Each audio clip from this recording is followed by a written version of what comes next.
নমস্কার বন্ধুরা, your kitchen চ্যানেলে আপনাদের সবাইকে স্বাগত।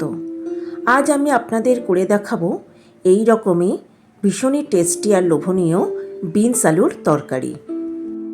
বিনস আর আলু এইভাবে কেটে ভালো করে ধুয়ে নিয়েছি।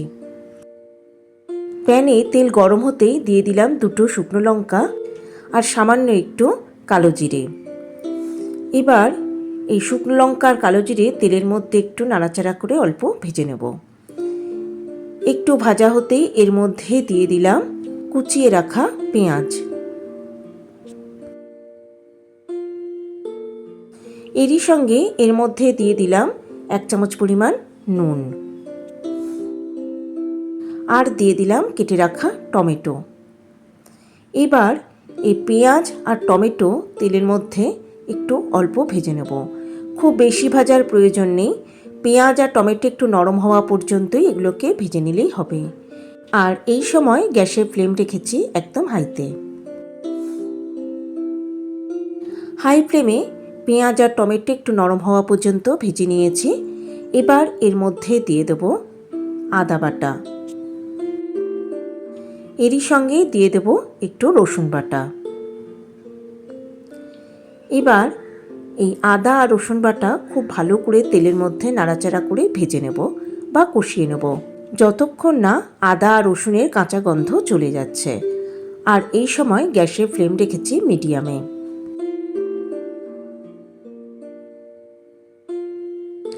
মিডিয়াম ফ্লেমে খুব ভালো করে আদা রসুন খুব ভালো করে কষিয়ে নিয়েছি।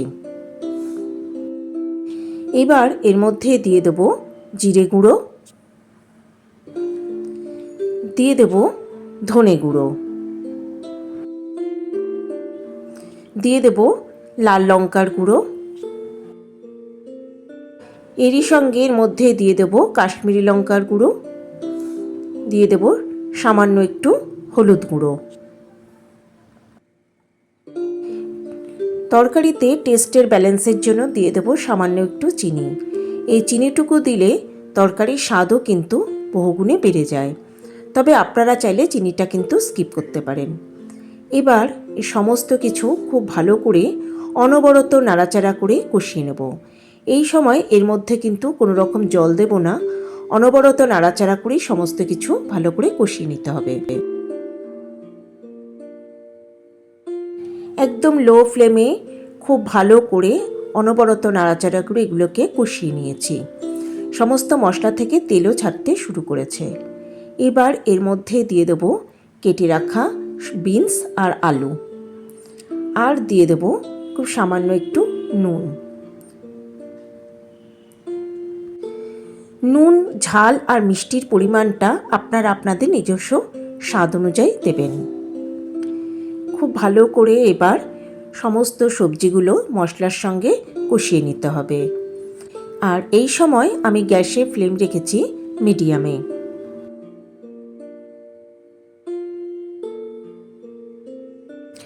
আরও 2-3 মিনিট মিডিয়াম ফ্লেমে সমস্ত সবজিগুলো মশলার সঙ্গে খুব ভালো করে কষিয়ে নিয়েছি।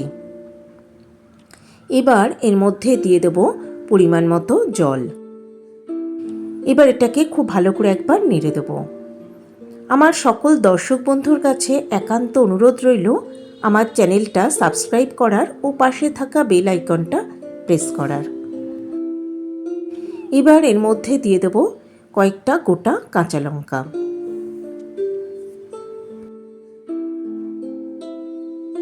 এবার এটাকে ঢাকা দিয়ে একদম লো ফ্লেমে 10 থেকে 15 মিনিটের জন্য রান্না হতে দেব।